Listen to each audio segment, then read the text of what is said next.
Everyone, and welcome back. We love to dive into different cultures here, and today we're getting purified Japanese style. Purified. Okay, I like where this is going. Exactly. We're going way beyond just like washing our hands. We're talking about the Japanese concept of purity. Hmm. And you sent in some research about this, and I gotta say, it's fascinating stuff. It really is. Yeah, it challenges a lot of Western assumptions about what it means to be pure. And you shared a study that developed a new tool, the POPA scale, to measure how Japanese people experience this concept. The POPA scale, short for purity, orientation, pollution, avoidance, catchy, right?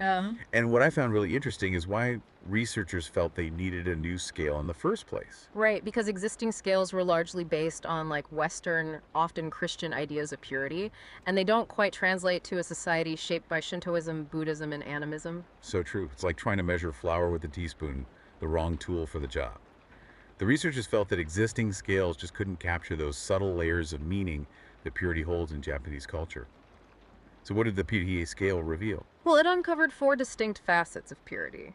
It's not monolithic at all. It shows up in some surprising ways. Okay, I am so ready to unpack these four facets. Hit me with number one. Okay. The first one is mental purity. And this is where it gets really interesting because we're going beyond just the physical. We're talking about a feeling of inner purity, almost spiritual. It's giving me that Japanese tradition of standing under a waterfall for mental cleansing. It's not about washing away physical dirt, but something deeper, right? Exactly. And this mental aspect of purity is deeply intertwined with the second factor, respect for religion. Okay, so this one seems a bit more straightforward. Respect for sacred spaces, rituals, avoiding anything that could be seen as polluting those spaces, things like that. Yes, but it's more than just following rules. It's a deep reverence for the sacred, whether that's at a Shinto shrine, a Buddhist temple, or even just observing traditional rituals. It's about recognizing the power of these spaces and traditions and, interacting with them in a way that maintains their sanctity. Yeah, it makes me think of those serene gardens you see at Japanese temples. Like every detail is designed to cultivate that sense of purity and reverence. Absolutely. Now, the third factor brings us back to the physical realm, bodily purity. Okay, so this one is about hygiene, right? Keeping clean, avoiding contamination. Precisely. And you can see how this ties into traditional practices like bathing rituals, which are so central to Japanese culture, but it goes beyond just the practicalities of hygiene. I bet. What else comes into play? Well, think about it this way. Even if something has been thoroughly sanitized, like let's say a communal plate, some people might still have an aversion to sharing food from it. There's a mental component to it as well. It's like even if you know it's technically clean, the idea of it still triggers that feeling of, nope, not going to touch that. I can totally relate to that. Exactly. And that brings us to the fourth factor, pathogen avoidance. This one might seem the most straightforward, tapping into that primal instinct to avoid disease, but it gets nuanced. Okay, pathogen avoidance. I'm thinking about food dropped on the floor. Some people live by the 5-second rule, but others are like, absolutely not, right? Yeah. Even if it's just a crumb, the thought is enough. Precisely. It's that visceral reaction to potential contamination. And while this instinct is universal, the research highlighted how it intertwines with cultural beliefs and practices in Japan. So to recap, we've got mental purity, that inner sense of cleanliness, respect for religion, reverence for the sacred bodily purity going beyond just hygiene and pathogen avoidance, that gut reaction to potential contamination. Four distinct but clearly interconnected facets of purity in Japanese culture. You've got it. And what makes this research so compelling is that they explored how these facets connect to other psychological concepts. You mean like how this uniquely Japanese view of purity influences the way they think about things like disgust or animism and even the supernatural? Tell me more. Yeah, it's all connected. Let's start with disgust. On the surface, they seem like two sides of the same coin, right? Totally. Like if someone like spit on the sidewalk right next to me, I'd be disgusted. That's a purity violation for sure. But I'm sensing it's not that simple, is it?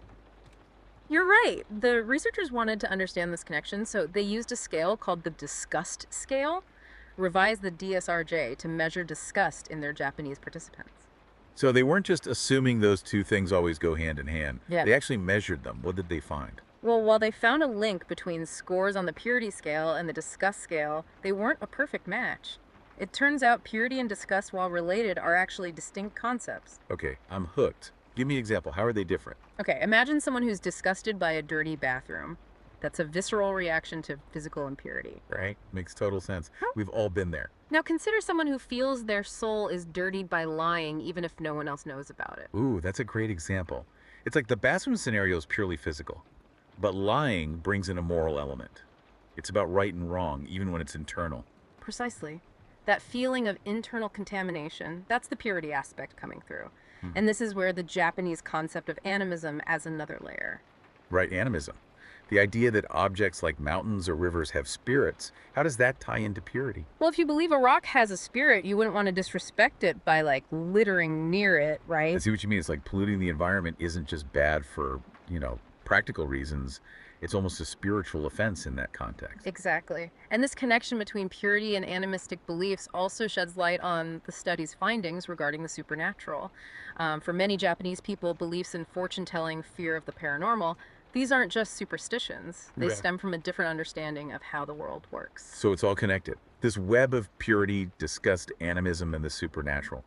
It makes you realize how much our own cultures shape our sense of right and wrong, even on a subconscious level. It really does. And that's the beauty of cultural psychology, isn't it?